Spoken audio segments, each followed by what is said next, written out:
था, मतलब स्टार्टिंग में मेरे पास बायो थी, तो वो मैंने दिया था और उसमें मेरी काफ़ी अच्छी खासी रैंक भी आ गई थी, अप्रॉक्स 3000 के आस-पास रैंक थी मेरी। मैं बोला डीडी बनाओगे क्या करेगा? मैं बोला कि वो मैं फार्मा में एडमिशन लूँगा। अबे फार्मा में एडमिशन लेके क्या मतलब, हाँ रोता फिरेगा मोटरसाइकिल लेके, फलाने का छोरा 10 लाख का पैकेज, फलाने का छोरा 20 लाख का पैकेज, फलाने का छोरा 12 लाख का पैकेज। मेरे बैग्स थी तो मैं एलिजिबल नहीं था किसी भी कंपनी में प्लेसमेंट के लिए। तो फिर मैंने सोच लिया, मतलब मेरे मेरे दिमाग में यही बोले यार बेटा कुछ तो करना पड़ेगा अपन को। तब उसने मतलब मेरी लाइफ, मैं मानता हूँ कि उसने मेरी लाइफ में काफी सही चीज की है। मैं कंपनी का नाम नहीं बताऊंगा, बट मैं कंपनी में इंटरव्यू देने गया था, तो उस टाइम पे उन्होंने मतलब वो मार्कशीट्स मेरे मुंह पे फेंक देते लिटरली, बोला आप लाइफ में ना कुछ भी करना पर आप कभी डेवलपर नहीं बन सकते। फिर मेरी जो फर्स्ट सैलरी स्टार्ट हुई थी वो 4000 से स्टार्ट हुई थी। आज मैं सेल्स फोर्स टेक्नोलॉजीज के अंदर as a senior technical consultant Salesforce technology में मैं काम करता हूँ। अपना पैकेज या एक अप्रोक्स अमाउंट शेयर करना चाहेंगे, अभी आप किस पैकेज पे काम? अगर आप सेल्स फोर्स में as a senior technical consultant हो तो आप जीप कंपास इजीली अफोर्ड कर सकते हो।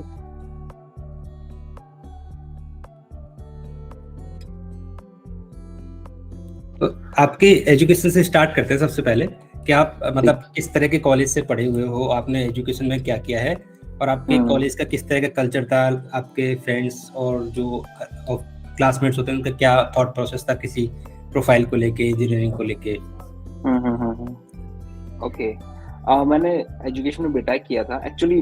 मतलब जो मेरा करियर पाथ चूज करने का था वो काफी कंफ्यूजिंग था। मतलब स्टार्टिंग में मेरे पास बायो थी, ठीक है, मैं फार्मा लाइन में जाना चाहता था, पापा डॉक्टर बनाना चाहते थे। और मतलब डॉक्टर जितनी एबिलिटी मेरे में थी नहीं, एक्सेप्ट राइटिंग, मेरी राइटिंग डॉक्टर से काफी मैच होती है। तो ये तो मैंने फंडा क्लियर कर दिया था घर पे कि मैं डॉक्टर तो नहीं बनूंगा, ठीक है। तो फिर वो एग्री हुए, चलो ठीक है फार्मा लाइन पे एग्री होते हैं। तो मैंने एक टेस्ट होता था पहले यहाँ पे राजस्थान के अंदर, एक्चुअली उसका नाम, नो एमकेट नहीं है, मतलब इंजीनियरिंग प्लस उसका साथ ही होता था टेस्ट, ठीक है। तो मैं उसका नाम भूल रहा हूँ, फार्मा का टेस्ट होता था, ओके। तो वो मैंने दिया था और उसमें मेरी काफी अच्छी खासी रैंक भी आ गई थी, अप्रोक्स 3000 के आसपास रैंक थी मेरी। तो उसमें मतलब मैं 100% श्योर था कि मुझे एमआरई बनना था। और उसके उसके पीछे भी एक स्टोरी है। मतलब एक्चुअली क्या है कि मेरे कजिन्स हैं, वो मतलब मेडिकल रिप्रेजेंटेटिव थे वहाँ पे एट प्रेजेंट टाइम पे, मतलब काम कर रहे थे सिप्ला के अंदर। तो मैं कभी उनके फ्रेंड्स से मिलता था, उनके साथ जाता था, तो उनके फ्रेंड्स ये बोलते थे तेरी पर्सनालिटी ना बिल्कुल एकदम एमआर को मेडिकल रैप को सूट करती है, तो तेरे को वही करना चाहिए हमारे हिसाब से। मतलब ठीक है यार, मतलब मार्केटिंग स्किल भी अच्छी है, कम्युनिकेशन भी ठीक है, मतलब तू किसी से घुल मिल जाता है अच्छे से, तो मार्केटिंग अच्छे से कर सकता है। मतलब ठीक है, डन है, अपना तो माइंड सेट है, बायो है ही। फिर एकदम से मतलब क्या होता है ना कि आपकी डेस्टिनी कुछ और होती है, भगवान कुछ और ही मंजूर होता है। बिल्कुल। तो मैं बिल्कुल एकदम एग्जाम देने के बाद में डीडी बनाने के लिए, मेरे फूफा जी रहते हैं, वो बैंक में थे, तो मैं उनके पास गया, मेरे को डीडी बनवाना है। उन्होंने बोला डीडी बनाओगे क्या करेगा? मैं बोला कि वो मैं फार्मा में एडमिशन लूंगा। अबे फार्मा में एडमिशन लेके क्या मतलब, हाँ रोता फिरेगा मोटरसाइकिल लेके। तो बोला तो फिर बोला तू इंजीनियरिंग कर। तो मैंने बोला कि अपने पास तो बायो है, अपने तो सेट नहीं होता इंजीनियरिंग के लिए। अरे नहीं मैथ्स हो जाएगा सब कुछ, कोई दिक्कत नहीं है, तो बायो है तो मैथ्स कर लेगा। और फिर उन्होंने 10th की मार्कशीट देखी तो मेरे मैथ्स में ज्यादा मार्क्स थे साइंस से। तो उन्होंने बोला अरे तू तो बहुत इंटेलिजेंट है मैथ में। फिर वही एग्जाम्पल जो सबके दिए जाते हैं, बोलते फलाने का छोरा 10 लाख का पैकेज, फलाने का छोरा 20 लाख का पैकेज, फलाने का छोरा 12 लाख का पैकेज। बिल्कुल सही बात है। बट उस टाइम आपको ये चीज कोई नहीं बताता कि फलाने का छोरा 4 साल इंजीनियरिंग करके कुछ नहीं कर रहा, फलाने का छोरा 4 साल वेस्ट किया इसने कुछ नहीं कर रहा, वो आपको एग्जांपल नहीं दी जाते। बट चलो ठीक है, मतलब सब पॉजिटिव एंड पे देखते हैं। तो उन्होंने भी मुझे पॉजिटिव लेके सारी चीजें बताई और मैं भी मतलब काफी इम्प्रेस हो गया। मैं ठीक है यार, अपन भी 10-20 लाख रुपए कमाएंगे, बढ़िया होंडा सिटी गाड़ी वाड़ी लेंगे, मजे करेंगे, कोई। और ये कौन सी ईयर की बात कर रहे हो आप? ये बात कर रहा हूँ मैं 2007 की, सॉरी 2006 की। उस टाइम 20 लाख मतलब बहुत बड़ा अमाउंट है। हाँ बहुत। मैं एक्चुअली मुझे बाद में पता पड़ा कि उन्होंने जिनके एग्जांपल दिए थे ना वो सारे IIT थे। हो सकता है उनको ना पता हो ये चीज। नहीं ये चीज उनको पता थी, बट वही है ना कि बीटेक एक्चुअली उस टाइम पे क्या था कि 2005 तक बीई की डिग्री मिलती थी जो भी इंजीनियरिंग करता था, उसके बाद से फिर बीटेक की मिलने लगी। हाँ। तो जब मैंने बोला कि हम तो बीटेक होती है, तो बीटेक उन्होंने इक्विवेलेंट क्योंकि आईआईटीएन और एमएनआईटी जो पास आउट होते थे उनको बीटेक की मिलती थी, तो उन्होंने इक्विवेलेंट वही समझा कि बीटेक, तो उन्होंने वही एग्जांपल मेरे सामने टिका दिए, दाएं बंदूक लेके। मैंने बोला ठीक है। फिर अपन ने स्टार्ट की मैथ से, वापस मैंने मैथ से दी, और मतलब टचवुड मेरे मतलब परसेंटेज मैथ्स में ज्यादा बनी अदर देन बायो। ठीक है, तो अब क्या हुआ कि हो गई 12th होने के बाद में क्या बचता है, क्रैश कोर्स। घर वाले बोले क्रैश कोर्स कर डालो। तो मैं, मेरा फ्रेंड, हम सब बचपन से साथ है, मतलब हम दोनों आसपास ही रहते हैं, तो हम दोनों का एडमिशन करा दिया गया करियर पॉइंट में। वहाँ पे हमने पढ़ाई करने की कोशिश की बट पढ़ नहीं पाए।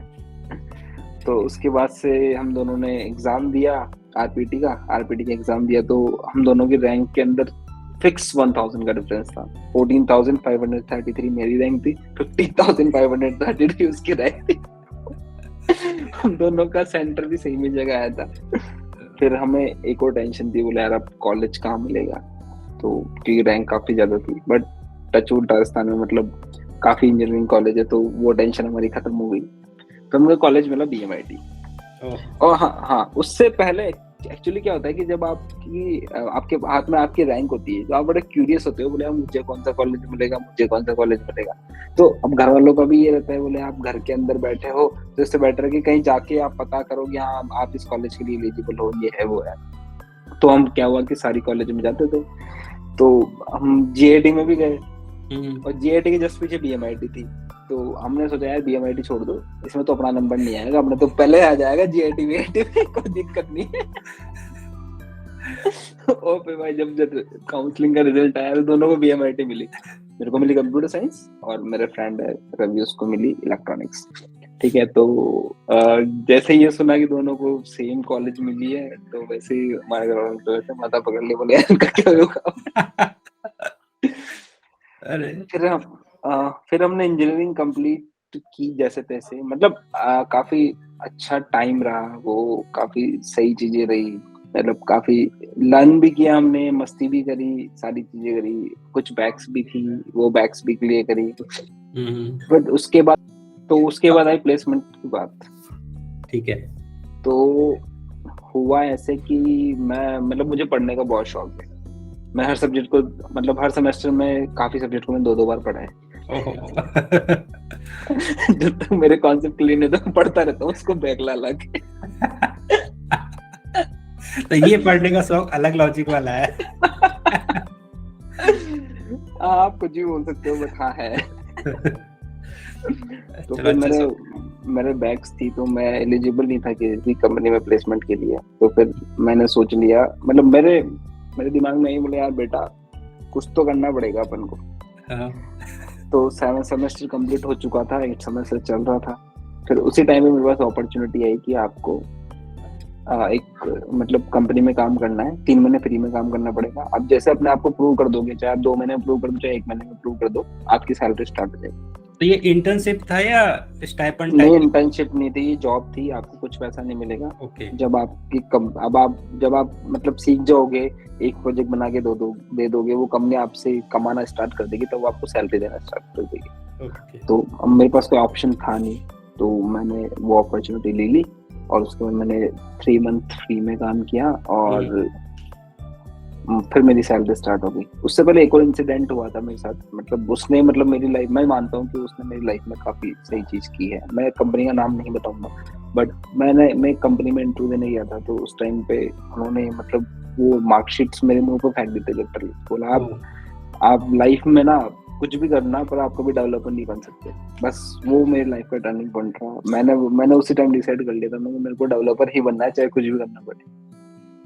तो उसके 5 दिन बाद ये फ्री वाली अपॉर्चुनिटी आई, तो मैंने फटाफट से इसको ग्रैब कर ली। फिर मेरी जो फर्स्ट सैलरी स्टार्ट हुई थी वो 4000 से स्टार्ट हुई थी।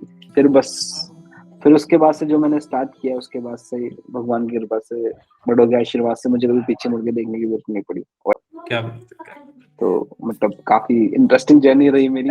मैं जिसको भी बताता हूँ मेरे टीममेट्स को, मतलब वो काफी बोलते हैं, बोले यार लिटरली। आपका जो कॉलेज था वो मतलब किस टीयर में आता था? Tier 1, tier 2, tier 3? मुझे लगता है कि हमारा कॉलेज स्टेफनी में आता था। कोई से भी टीयर में नहीं आता।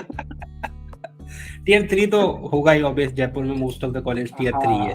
टियर 3 था बिकॉज उसमें क्या है कि मतलब प्लेसमेंट के लिए कोई कंपनीज नहीं आती थी, तो ठीक है, जब आपको डिग्री मिल जाती थी कि इंजीनियरिंग की आपने 4 साल करी। पर एक प्लस पॉइंट ये था कि हमको कभी कॉलेज में बोला नहीं कि आपकी 75% अटेंडेंस होनी चाहिए, आपकी 60% अटेंडेंस होनी चाहिए, आओ तो ठीक है, नहीं आओ तो भी बहुत बढ़िया। तो आपके जो क्लासमेट थे या जो आपके फ्रेंड्स थे, जैसा कि आप नाम बता रहे हो रवि, तो उनके क्या थॉट प्रोसेस था इंजीनियरिंग को लेके? क्या वो क्या करना चाह रहे थे और आप क्या करना चाह रहे थे? एक्चुअली वो इलेक्ट्रॉनिक से था, तो उसका फंडा क्लियर था कि मुझे टेलीकॉम सेक्टर में ही जाना है। तो और मेरी कंप्यूटर साइंस थी, उसको भी कंप्यूटर साइंस चाहिए थी, बट वही है कि कॉलेज तो हमको मिल गया था सही, बट रैंक की वजह से उसको ब्रांच कंप्यूटर साइंस नहीं मिला, क्योंकि उस टाइम कंप्यूटर साइंस काफी बूम में थी कि सब कंप्यूटर साइंस लेने के लिए सोचते थे। तो जैसे उसको इलेक्ट्रॉनिक्स से मिली, उसका फंडा क्लियर हो गया कि मेरे को तो टेलीकॉम में जाना है। और फिर उसके बाद उसने मतलब जैसे उसकी इंजीनियरिंग कंप्लीट हुई, उसके एक ही बैच थी जो लास्ट तक चली बाकी ऑल क्लियर था सब में। तो इंजीनियरिंग कंप्लीट होने के बाद में उसको एक कंपनी से ऑफर मिला। आई थिंक उसने भी काफी कम में स्टार्ट किया था, 8-10 हज़ार में स्टार्ट किया, बट अब वो भी काफी अच्छी कंपनी में। ठीक है, तो मतलब मेरा मानना है कि आपको लाइफ में एक ना एक बार तो मेहनत करनी पड़ेगी, चाहे आप 11th-12th में कर लो, IIT क्रैक कर लो, NIT क्रैक कर लो, या फिर आप इंजीनियरिंग में कर लो, प्लेसमेंट ले लो अच्छी कंपनी में, या फिर आप बाद में किसी कंपनी में अगर आपने पकड़ लिया उसमें मेहनत कर लो। मतलब लाइफ में अगर आपको सक्सेस होना तो एक ना एक बार तो मेहनत करनी ही पड़ेगी आपको। तो आपके अकॉर्डिंग क्या लगता है, मतलब आपकी एक स्कूल की या कॉलेज की जो परसेंटेज होती है वो कितने मैटर करती है लाइफ के अंदर, प्रोफाइल, किसी भी प्रोफाइल पे जाने के लिए प्रोफेशनल वर्ल्ड में? लाइक सपोज करो मुझे 500 फॉर्च्यून कंपनीज में इंटरव्यू देना है, जॉब चाहिए, तो वो कितना वैल्यूएबल है उनके लिए? प्लेसमेंट के लिए तो मतलब कुछ परसेंटेज क्राइटेरिया होता है इनिशियली, ठीक है, तो आपको फुलफिल होना चाहिए। अदरवाइज ऐसा नहीं है कि जैसे मान लो आपका परसेंटेज क्राइटेरिया फुलफिल नहीं होता है तो आप मतलब हर काम को करने के 2 तरीके होते हैं। या तो आपका परसेंटेज क्राइटेरिया फुलफिल होता है तो आप उस कंपनी में एलिजिबल बैठने के लिए, ठीक है, आपने इंटरव्यू दिया, आपका प्लेसमेंट हो गया, आप उस कंपनी में काम कर रहे हो, ठीक है। उसका वर्क अराउंड अपन देखें कि अपन दूसरा तरीका कैसे यूज कर सकते हैं। तो आपने क्या किया, तो दूसरी कंपनी ज्वाइन की जिसमें आपका परसेंटेज क्राइटेरिया फुलफिल होता है, आपने अपने आप को प्रिपेयर किया उस कंपनी में जाने के लिए कि उस टेक्नोलॉजी में गए आप जिसमें वो कंपनी काम करती है, और फिर आपने एक्सपीरियंस में थोड़ा सा एक्सपीरियंस हो गया आपको, और फिर आप उस कंपनी में गए, तो वैसा कोई इशू है नहीं। मतलब ऐसा नहीं है कि अगर आपका इनिशियली कुछ नहीं हुआ तो आप बाद में कुछ नहीं कर सकते। ओके, तो आपका कॉलेज स्टूडेंट्स के लिए क्या सजेशन है कि अगर किसी की सेकंड डिवीजन चलती आ रही है स्कूल से, फिर कॉलेज में भी वो ग्रेजुएशन में जो भी मास्टर्स कर रहे हैं वो लोग, उसमें भी सेकंड डिवीजन है, फिर अगर उनको मेंटली पॉजिटिव रहना है तो क्या कहना चाहेंगे इस टॉपिक पे आप? कभी भी होपलेस मत हो, परसेंटेज कहीं मैटर नहीं करती है, आपकी मेहनत मैटर करती है। आप टारगेट बनाओ कि मुझे ये करना है, और उस टारगेट, जब तक आप टारगेट नहीं बनाओगे ना तब तक कुछ नहीं होगा। जब आप टारगेट बनाओगे तो आपको एक डायरेक्शन मिलेगी, मुझे इस डायरेक्शन में जाना है, तो उस हिसाब से आप पाथ खोजना ट्राई करोगे कि मुझे कौन से पाथ पे चलना है। तो जैसे वो पाथ मिलेगा, आप जैसे जैसे चलते जाओगे definitely you will achieve your destiny. कई बार क्या होता है कॉलेज टाइम में कंफ्यूजन बहुत होता है, क्योंकि सब्जेक्ट हमारे पास बहुत सारे होते हैं, तो कई बार इंटरेस्ट डिवाइडेड हो जाता है कई पीसेस के अंदर, तो उसको कैसे मतलब एक साइड में फोकस कर सकते हैं? देखो मतलब ये सब्जेक्ट मिलना, ब्रांच मिलना, कॉलेज मिलना, ये अपने हाथ में थोड़ा बहुत तो है कि अगर मेहनत कर ले तो मिल जाता है डिसाइड। पर अगर इन केस चलो ठीक है, आप उस टाइम आपने मेहनत नहीं की, नहीं मिला, उसमें कोई दिक्कत नहीं है। तो कोई सा भी काम ऐसा नहीं होता जहाँ पे स्कोप नहीं है। अगर आप में मेहनत करने की ज़ील है, आपने सोच लिया कि मुझे इसमें सक्सेस होना है, तो हर ब्रांच अच्छी है, हर कॉलेज अच्छा है। बस आपको ये ज़ील आपके अंदर पैदा करनी है कि नहीं, मुझे कुछ करना है, मुझे सक्सेस होना है। और ऐसा नहीं है कि मैकेनिकल वाला कंप्यूटर साइंस में नहीं जा सकता, कंप्यूटर साइंस वाला टेलीकॉम में नहीं जा सकता, बिल्कुल जा सकता है। बट बस आपको, मतलब मैं ये बोल रहा हूँ ना कि आपको टारगेट बनाना पड़ेगा। जैसे कोई मैकेनिकल वाला बंदा है तो अगर उसको आईटी में आना है तो उसको पहले ये देखना पड़ेगा मुझे क्या क्या करना पड़ेगा। चलो सी कर ली, C++ कर ली, फिर जावा कर लिया। तो जब कंपनीज आ रही है तो आप बैठ रहे हो इंटरव्यू के अंदर, तो डेफिनेटली आपका प्लेसमेंट हो जाएगा। अगर वहां नहीं होता है तो कोई इशू नहीं है, बहुत कंपनीज है जिनमें आप डायरेक्ट जाके इंटरव्यू दे सकते हो। इवन सेल्स फोर्स में भी मैंने कई लोगों को इंटरव्यू लिए हैं जो मैकेनिकल बैकग्राउंड से हैं और अभी एसेंचर वगैरह में as a QA, as a developer काम कर रहे हैं। तो ऐसा कुछ नहीं है कि आप पर्टिकुलर एक ब्रांच ओरिएंटेड होना चाहिए। जैसे अपने कॉलेज की तरफ वापस आते हैं आपके, तो जैसे आपने कहा कि आपके कॉलेज में कंपनीज नहीं आती थी, राइट? तो आपने ऐसी कौन सी जगह पे, कौन से पोर्टल पे अपना अकाउंट या प्रोफाइल बनाई जहाँ से आपने अप्लाई करना स्टार्ट किया, जहाँ से आपको ईमेल या कॉल आए? इनिशियली मतलब उस टाइम पे मतलब मैं इतना साउंड नहीं था टेक्निकली कि वहाँ पे naukri.com पे या फिर ये शाइन, लिंक्डइन, वहाँ पे मैं अपनी प्रोफाइल बनाऊं। मुझे कोई गाइड करने वाला भी नहीं था इस मैटर के अंदर। तो मेरे पास जो ऑप्शंस आए थे वो या तो कोई सीनियर है, कोई कहाँ जॉब कर रहा है तो उसका छोटा भाई है वो मेरे साथ है तो उसके थ्रू आए, या फिर किसी जानकारी के थ्रू आए कि कोई फ्रेंड है, कोई वहाँ जॉब कर रहा है, वहाँ पे रिक्वायरमेंट है, उसके थ्रू आए। तो यहीं से मैंने मतलब मेरे पास अपॉर्चुनिटीज आई और यहीं से मैंने ग्रैब करना स्टार्ट किया था। फिर बाद में तो जैसे मेरे को 6-7 महीने का एक्सपीरियंस हो गया था, मुझे समझ आ गया था कि naukri.com काफी हेल्पफुल है, तो इनिशियली मैंने naukri.com पे सेटअप किया था। तो आपका as a professional first package क्या था? क्या मंथली सैलरी थी आपकी? As a professional first 3 month तो मैं फ्री में काम करता था, उसके बाद मेरी 4000 स्टार्ट हुई थी सैलरी। तो हम 3 मंथ को इंटर्नशिप मान सकते हैं कि आपने कुछ लर्न किया वहाँ पे, फिर अपना प्रोफेशनल एग्जीक्यूशन किया? बिल्कुल बिल्कुल, क्योंकि वो मतलब कंपनी किसी बंदे को क्यों पे करेगी जिसको एक कंडीशन भी लगानी नहीं। बिल्कुल। तो वहाँ पे उन्होंने मुझे काफी अच्छा सिखाया, मतलब जो मेरे मेंटर है उन्होंने काफी सही सिखाया मुझे, और मैं वहाँ पे बहुत सीखा। मतलब मैं 1 साल के एक्सपीरियंस पे तो मतलब मैं डेटाबेस डिजाइन कर लेता था रिक्वायरमेंट के थ्रू। क्या बात है। तो आपकी प्रोफाइल क्या थी, फ्रंट एंड, बैक एंड या डिजाइन? मेरी प्रोफाइल थी .NET डेवलपर, उस टाइम ASP.NET चलती थी, MVC नया नया इंट्रोड्यूस हुआ ही था, तो मैं ASP.NEट पे काम करते थे। तो कॉलेज के टाइम जैसे फ्रेंड्स होते हैं, सब लोग डिस्कस करते हैं प्रोफेशनली, क्या मैं फलानी कंपनी में जाना चाहता हूँ या मेरी ये ड्रीम कंपनी है, तो आपकी उस टाइम कौन सी ड्रीम कंपनी थी?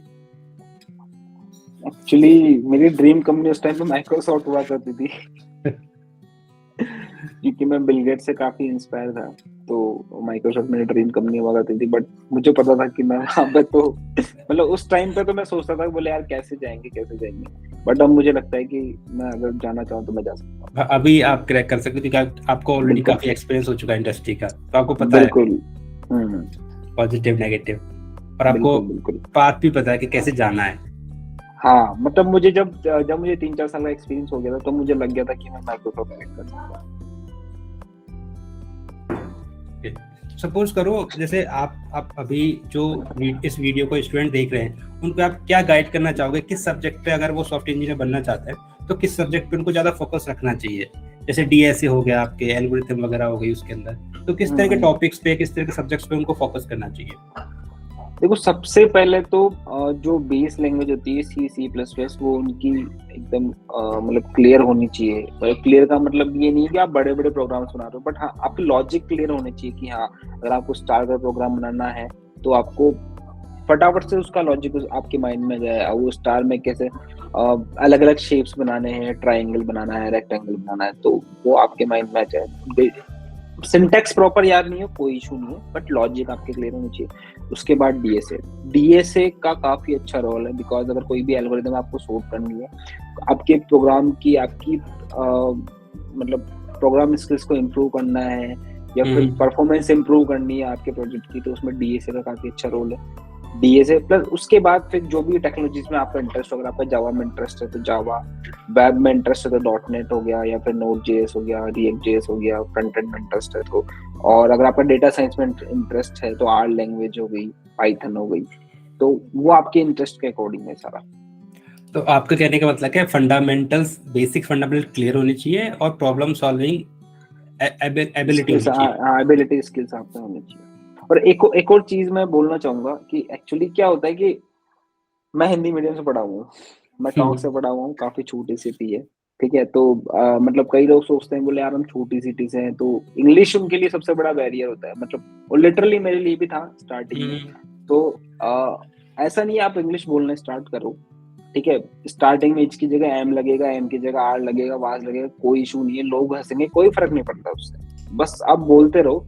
और उसके लिए सबसे सही चीज मैं मानता हूँ, मतलब मैंने जो की है, मैंने जो अपना उसको उस प्रॉब्लम को सॉल्व करने के लिए जो मैंने यूज किया है वो मैंने इंटरव्यूज, मतलब मीन्स मैं इंटरव्यूज देता था बहुत इंटरव्यू देता था और बाहर वाले देता था, मीन्स जैसे मैं जयपुर में हूँ तो दिल्ली, गुड़गांव, बैंगलोर, क्योंकि आप फिर आपके पास ऑप्शन नहीं हिंदी बोलने का। अगर जयपुर की किसी कंपनी में आप इंटरव्यू दे रहे हो ना, तो आप एचआर के सामने हिंदी बोलोगे तो हो सकता है उसका मन पिघल जाए, तीसरी बार में वो भी हिंदी बोलने लग जाए।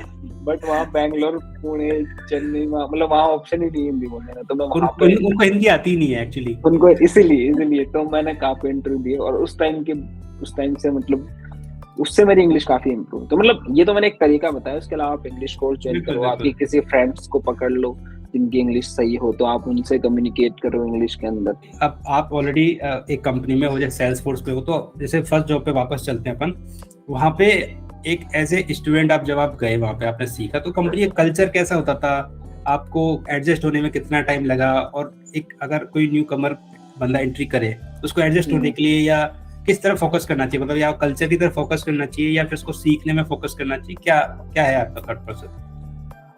स्टार्टिंग में जब मैंने कंपनी ज्वाइन की तो उसमें 3 बंदे थे, 2 डेवलपर और एक डिजाइनर, चौथा बंदा मैं था। तो मैं एज ए डेवलपर गया था, तो हम 3 डेवलपर 1 डिजाइनर हो गए थे।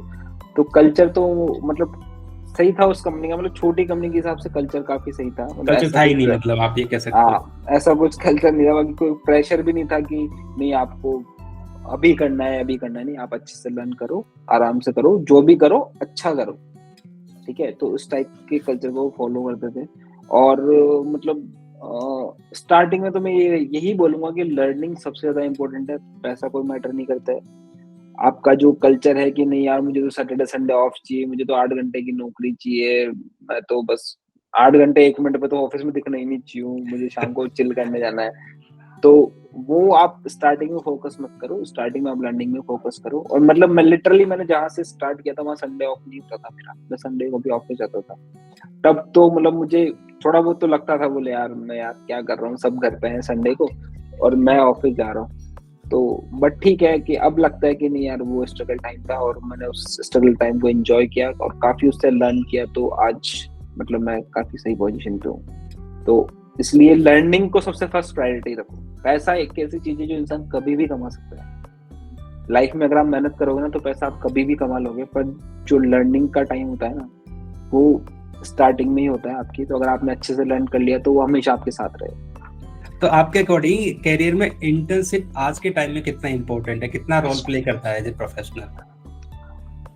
इंटर्नशिप बहुत इम्पोर्टेंट है, बिकॉज एक्चुअली क्या होता है कि कई मतलब हर स्टूडेंट, हमने भी ये किया था, क्या करते हैं कि एक कंपनी पकड़ ली, बोला ठीक है कि आप कितने रुपए लोगे, बोले 10,000 रुपए लोगे, जावा सिखा दोगे, बोला ठीक है सिखा देंगे साहब। बोले कि हमें एक लेटर चाहिए ट्रेनिंग का 3 महीने का कि हमें आपके यहाँ से ट्रेनिंग कर रही है। बोला हाँ दे देंगे, कोई दिक्कत नहीं है।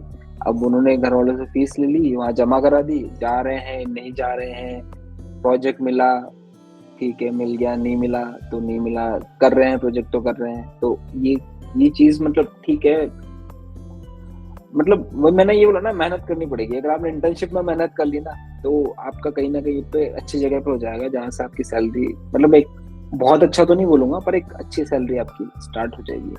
और इंटर्नशिप पे जो आप लर्न करोगे ना उसमें कोई प्रेशर नहीं होता है और वहाँ पे काफी छोटे छोटे प्रोजेक्ट्स आपको बनाते हैं, तो उससे क्या आपके कॉन्सेप्ट क्लियर हो जाते हैं कि हाँ मुझे मतलब इनिशियली आप लिंकिंग सीख जाते हो कि मुझे डेटाबेस से कैसे डेटा लेके आना है, डेटाबेस पे कैसे डेटा डालना है और कैसे उसको शो करवाना है मुझे पेज पे एज ए यूआई इंटरफेस पे। तो इंटर्नशिप काफी इम्पोर्टेंट चीज है। ठीक है।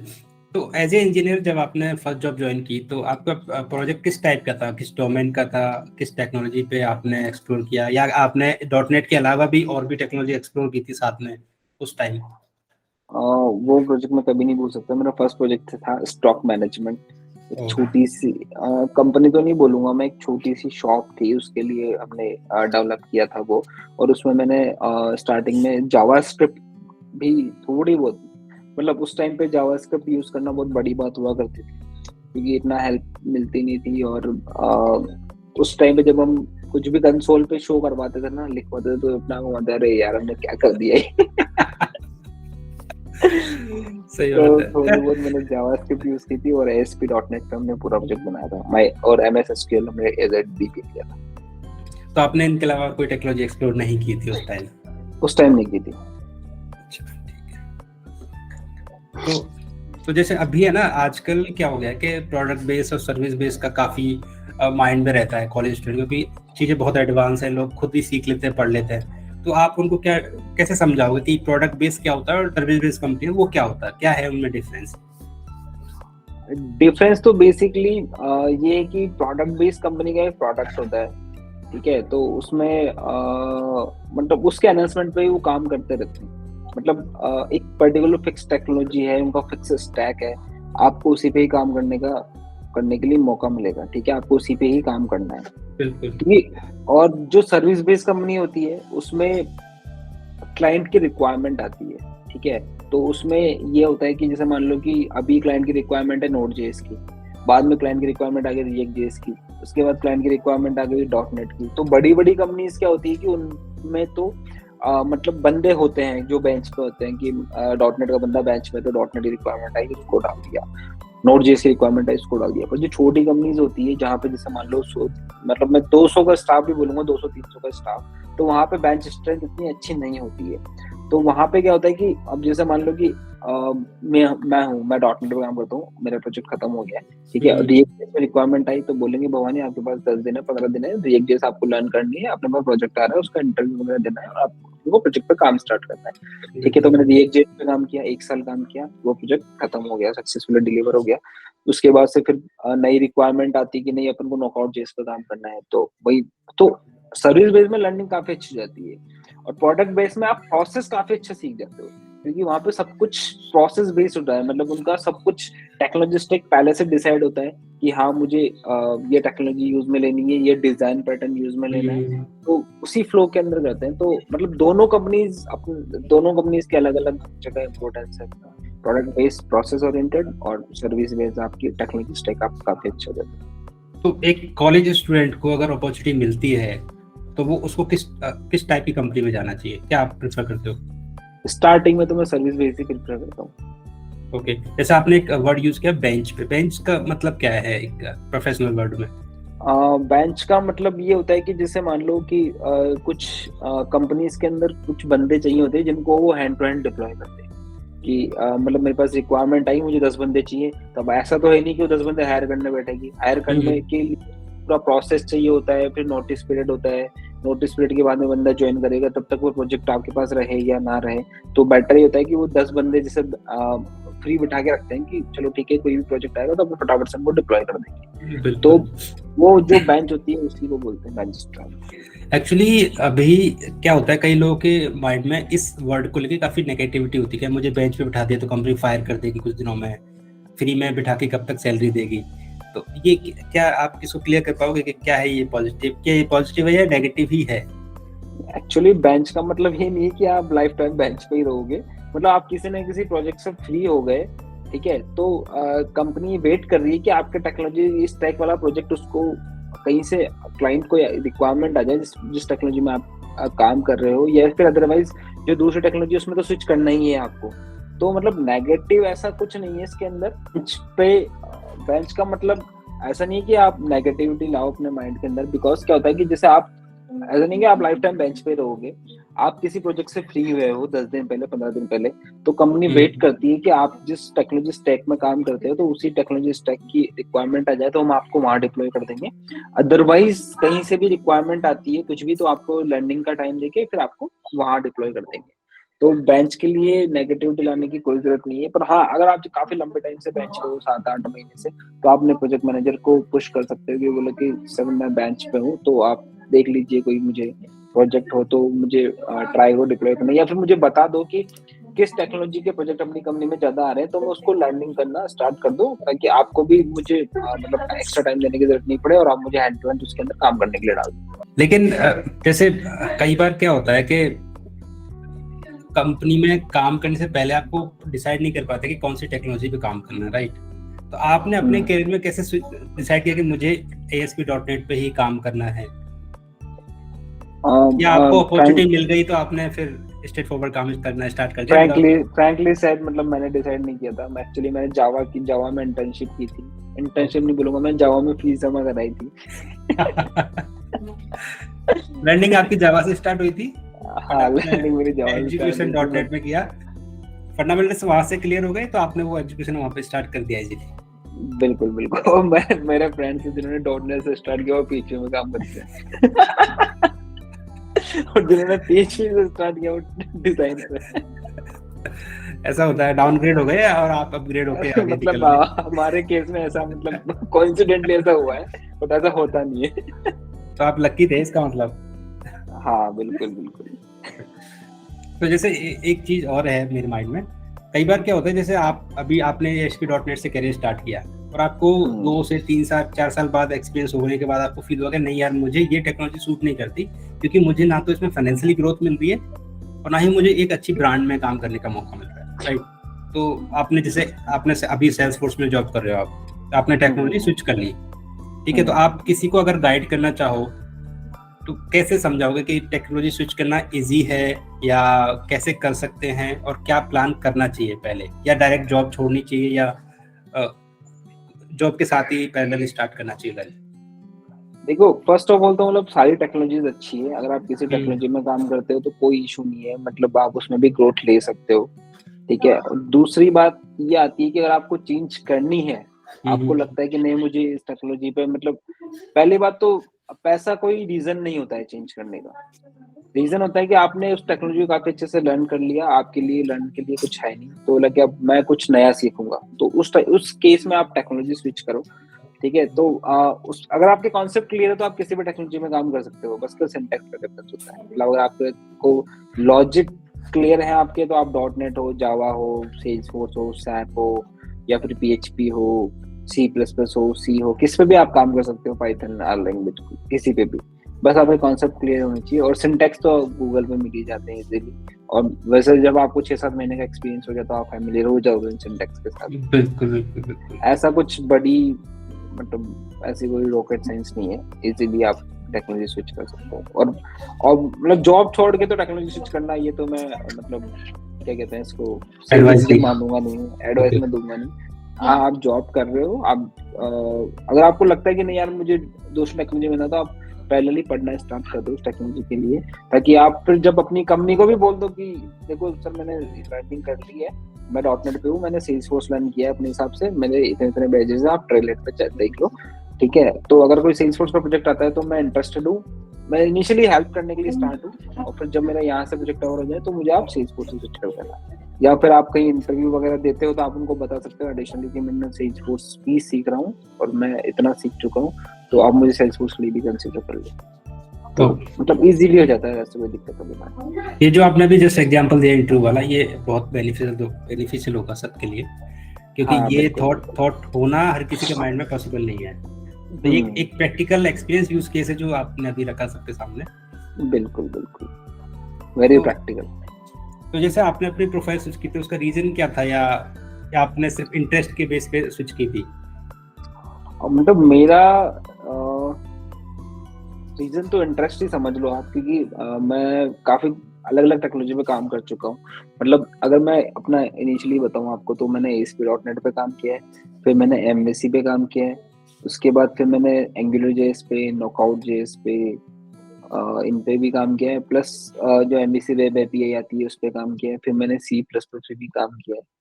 फिर मेरे काफी फ्रेंड्स हैं तो वो सेल्सफोर्स में काम करते हैं, तो मतलब 1-2 बार मैंने उनके साथ बैठा, जिस तरीके से वो काम करते हैं देखा, तो फिर मुझे इंटरेस्टिंग लगी एपेक्स। तो मतलब मैंने दिमाग लगा लिया, मैंने यार मन बना लिया मेरे को स्विच करना है टेक्नोलॉजी, मुझे लर्निंग करनी है, क्योंकि .NET में तो काफी कुछ हो चुका था, 10 साल का एक्सपीरियंस हो गया था मुझे .NET में, तो काफी कुछ सीख लिया था। यार यहाँ अपना स्टैक फुल हो गया है, तो अपन कुछ नया सीखेंगे।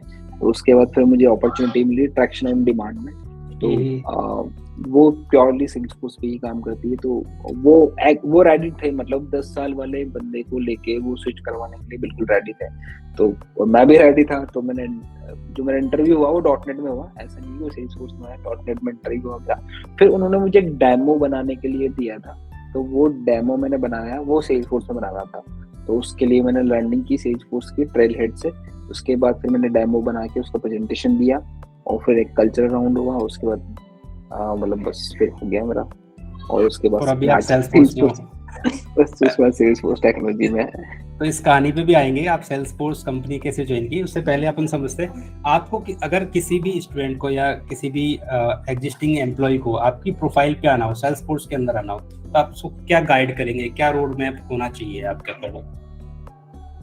देखो, स्टार्टिंग में तो आपके सी प्लस पे फोकस करो, क्योंकि अगर आप फ्रेशर हो, सबसे पहले अपन बात करते हैं फ्रेशर की। अगर आप फ्रेशर हो तो आप मतलब आपके रिज्यूम में जो लिखा हुआ है ना, वही आपसे पूछा जाएगा। ऐसा नहीं है कि आपने कुछ लिखा नहीं है या आपने कुछ मेंशन नहीं किया, आपने काम नहीं किया है, तो आपको जो अगले को आता है वो नहीं पूछेगा, जो आपको आता है वही पूछेगा। तो अगर आपने जो रिज्यूम में लिखा हुआ है वो ऑल क्लियर होना चाहिए। मतलब आपने लाइन भी लिखी है ना एक, कि I am just looking for a good company, तो वहाँ पे गुड कंपनी का मीनिंग आपको पता होना चाहिए, गुड कंपनी कौन सी है आपके। रिज्यूम में जो भी आपने लिखा है वो आपका क्लियर होना चाहिए। टेक्नोलॉजी जो भी आपने रिज्यूम में लिखी है वो आपकी क्लियर होनी चाहिए, आपके कॉन्सेप्ट क्लियर होने चाहिए, ठीक है। फ्रेशर्स के लिए तो ये है।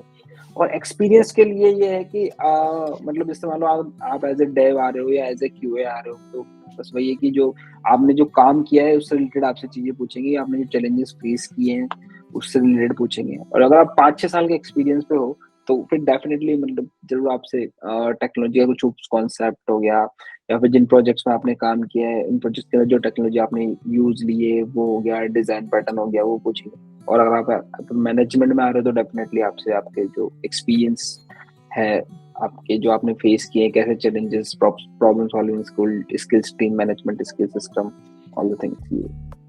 तो सपोज करो एक ऑलरेडी जावा डेवलपर है और उसको सेल्सफोर्स टेक्नोलॉजी पे स्विच होना है, तो उसके लिए क्या रोड मैप होगा, उसको कहाँ से पढ़ना चाहिए? सेल्सफोर्स का एक प्लेटफॉर्म है ट्रेल हेड, ठीक है। ये मतलब बहुत ही अमेजिंग प्लेटफॉर्म है, काफी सही है लर्निंग के लिए, बहुत सही है। मतलब इसमें इंटरेस्टिंग तरीके से लर्निंग करवाते हैं लोग। मतलब आपको मैटर भी मिलेगा जिसको आप रीड करोगे, आपको वीडियोस भी मिलेंगे जो आप वहाँ पे देख सकते हो। फिर उसके बाद में आपका एक टेस्ट भी होगा। तो टेस्ट में मतलब ऐसा नहीं है आपको लिखना है, बस ऑब्जेक्टिव टाइप क्वेश्चन होंगे, तो आपको रीड करना है और जो आप ऊपर पढ़ के आए हो उस रिलेटेड क्वेश्चंस होंगे, आप आंसर दो। और फिर सबसे इंटरेस्टिंग थिंग है कि उसमें आपको बैजेस मिलते हैं, आपको पॉइंट्स मिलते हैं। फिर जब आप बैजेस और पॉइंट्स अर्न कर लेते हो तो आप रेंजर बनते हो, सुपर रेंजर बनते हो, उसके अकॉर्डिंग आपको गिफ्ट्स मिलते हैं। तो मतलब ये काफी अच्छा प्लेटफॉर्म है, लर्निंग प्लेटफॉर्म है trailhead.com। तो थर्ड पार्टी पर लुक करने की जरूरत नहीं है? नहीं, थर्ड पार्टी में जाने की बिल्कुल जरूरत नहीं है आपको। सेल्सफोर्स का एक ये बहुत बड़ा पॉजिटिव पॉइंट है। तो सेल्सफोर्स टेक्नोलॉजी के लिए आपका रोड मैप क्या रहेगा? कौन सी टेक्नोलॉजी फर्स्ट सीखनी चाहिए? डिजाइनिंग पार्ट जैसे जावास्क्रिप्ट आपने कहा, या CSS HTML हो गया, कितना क्या सीखना चाहिए और किस लेवल पे? तो डिजाइनिंग अगर आप सीखते हो तो डेफिनेटली सेल्सफोर्स में भी डिजाइनिंग का भी स्कोप है, बिकॉज यहाँ पे भी फॉर्म्स डिजाइन होते हैं, तो फ्रंट एंड पे काम होता है यहाँ पे, तो उसमें वो भी आप सीख सकते हो। प्लस अगर आपको डेवलपमेंट में जाना है तो मतलब आप कोई सी भी टेक्नोलॉजी में काम करते हो, कोई इशू नहीं है, आप सेल्सफोर्स में आ सकते हो, चाहे जावा पे करते हो, चाहे .NET पे करते हो, PHP पे करते हो, या फिर आप नॉकआउट पे करते हो, एंगुलर पे करते हो, नोड पे करते हो, रिएक्ट पे करते हो, तो आप बिल्कुल आ सकते हो, कोई इशू नहीं। तो अभी ऐसी कोई सीक्वेंस आपके पास हो जो मतलब फर्स्ट लर्न करके अपन फिर चले सेल्सफोर्स के ऊपर डायरेक्टली? जैसे अपेक्स आती है आपके बैकएंड में यूज, हाँ अपेक्स आती है, बट अपेक्स बैकएंड में यूज आती है, तो मतलब अगर आप रिएक्ट पे भी काम कर रहे हो तो भी आपके कॉन्सेप्ट तो लॉजिक तो लगे रहे ना। ऐसे तो LWC भी है यहाँ पे जिसके अंदर जावास्क्रिप्ट यूज करते हैं, तो ये काफी सिमिलर है एंगुलर के, ओरा लैंग्वेज है वो काफी सिमिलर है एंगुलर के। तो ऐसा कुछ नहीं है कि अगर आप डेवलपमेंट प्रोफाइल से हो और डेवलपमेंट में ही आ रहे हो तो हेल्पफुल है आपके लिए काफी कि आपके कंसेप्ट क्लियर है। बस आपको यहाँ पे आके सिंटैक्स देखने हैं कि एपेक्स में क्या सिंटैक्स यूज लेने होते हैं, आपको किस तरीके से लिस्ट बनानी होती है, किस तरीके से लिस्ट को फिल्टर करना होता है, ये सारी चीजें, तो उसके लिए ट्रेल हेड है ही। तो मतलब ऐसा कुछ लैंग्वेज स्पेसिफिक नहीं है सेल्सफोर्स की आपको ये लैंग्वेज आएगी तो आपको यहाँ आएगी। इसके साथ DSA वगैरह भी पढ़ने पड़ेंगे अगर आप किसी को इंटरव्यू देना है सेल्सफोर्स के अंदर? तो DSA तो सबके लिए है। DSA तो मतलब अगर आप सेल्सफोर्स का इवन गूगल में भी आप देने जाओगे इंटरव्यू तो DSA तो आपको आनी चाहिए। जैसे कि आप ऑलरेडी एक चैनल ऑन करते हो यूट्यूब पर और आप मोटिवेट करते हो लोगों को, तो किस तरह का मोटिवेशन आप लोगों को देना चाहते हो? क्या शेयर करना चाहते हो आप लोगों से? जैसे अभी आप शेयर करना चाहे, आप क्या बोलना चाहोगे न्यू लर्नर्स को, कॉलेज स्टूडेंट्स को, या जो भी आपके कलीग्स हैं जो भी आपका वीडियो देख रहे हैं? मेरा चैनल है सक्सेस सीक्रेट दी, यूट्यूब पे है बिल्कुल। वो। और वहाँ पे मतलब मोटिवेशन तो चलो ठीक है मैं देता हूँ वहाँ पे, बट अब मेरी लाइफ के कुछ एथिक्स हैं, कुछ रूल्स हैं जिनको मैंने अपने लाइफ में फॉलो किया है, और जब से मैं उनको फॉलो कर रहा हूँ तो मुझे प्रोफेशनल प्लस प्रोफेशनल दोनों दोनों बात के अंदर मुझे सक्सेस ही मिली है, काफी मतलब इम्प्रूवमेंट मिला है मुझे। तो वो जो जर्नी है, वो जर्नी के जो चैलेंजेस है, और उन चैलेंजेस को रिजॉल्व करने के लिए मतलब मैंने जो एथिक्स और जो रूल फॉलो किए हैं वही मैं वहाँ पे शेयर करता हूँ। तो बिल्कुल। उसको मतलब डेफिनेटली मतलब वो सुनी सुनाई बातें नहीं है, वो प्रैक्टिकली इम्प्लीमेंटेड थिंग्स है जो मैंने अपनी लाइफ में इम्प्लीमेंट करी है। तो अगर आप कोई भी स्टूडेंट और कोई भी एनीवन कुछ कोई भी अगर जिसको मतलब सक्सेस चाहिए वो उनको फॉलो करता है और उनको यूज करता है उन एथिक्स को, तो डेफिनेटली उसको सक्सेस मिलेगी। तो दोस्तों इनके चैनल का लिंक आपको डिस्क्रिप्शन में मिल जाएगा, तो प्लीज़ वहाँ जाके सब्सक्राइब करें और इनका रेगुलर वीडियो देखते रहें, जिससे आपको समझ आए कि ये एज ए प्रोफेशनल होते हुए भी कितनी चीज़ें एक्सप्लोर कर रहे हैं अपनी लाइफ में। तो इनका एक्सपीरियंस आपके बहुत काम आने वाला है। हाँ, सो फ्रेंड्स, तो आप जब भी उस चैनल पे जाएं, जब भी नहीं हमेशा जाएं उस चैनल पे और उसको सब्सक्राइब करें। सब्सक्राइब करोगे तो डेफिनेटली जो भी मैं नया वीडियो डालूंगा उसके लिए आपके पास नोटिफिकेशन आ जाएगा, तो definitely you can see that. ठीक है, तो अभी अपन आते हैं इंटरव्यू प्रिपरेशन की तरफ। इंटरव्यू की प्रिपरेशन अगर किसी भी जैसे सेल्सफोर्स में आप ऑलरेडी हो तो इस पे स्टिक करते हैं अभी। सेल्सफोर्स के लर्निंग के लिए और इंटरव्यू प्रिपरेशन के लिए कहाँ से करें और कैसे करें? अगर आप इनिशियली सेल्सफोर्स के अंदर मतलब सेल्सफोर्स टेक्नोलॉजी में काम करते हैं, चाहे आप किसी भी कंपनी में हो, तो सेल्सफोर्स रिलेटेड थिंग्स जैसे एडमिन पैनल हो गए, आपके फ्लोज हो गए, ठीक है, और ऑब्जेक्ट्स, फील्ड्स, वैलिडेशन रूल्स और एपेक्स, LWC, ओरा, ये आपके क्लियर होने चाहिए। आपको पता होना चाहिए किस तरीके से काम करते हैं, ओके, किस तरह से लीड मैनेजमेंट अपन करते हैं और किस तरह से सेटअप करते हैं, ये चीजें आपकी क्लियर होनी चाहिए, ठीक है। और अगर आप सेल्सफोर्स टेक्नोलॉजी में काम नहीं करते हैं, आप किसी अदर टेक्नोलॉजी में काम करते हैं, जावा हो गया, .NET हो गया, PHP हो गई, और फिर आप सेल्सफोर्स में अप्लाई करते हैं, तो उसके लिए जो टेक्नोलॉजी है, आपके डिजाइनिंग पैटर्न्स हो गए, आपके कॉन्सेप्ट हो गए, जो प्रोजेक्ट आपने जिस प्रोजेक्ट में काम किया है, जिस डिजाइन पैटर्न, जिस तरीके से आपने काम किया है, वो चीजें आपकी क्लियर होनी चाहिए।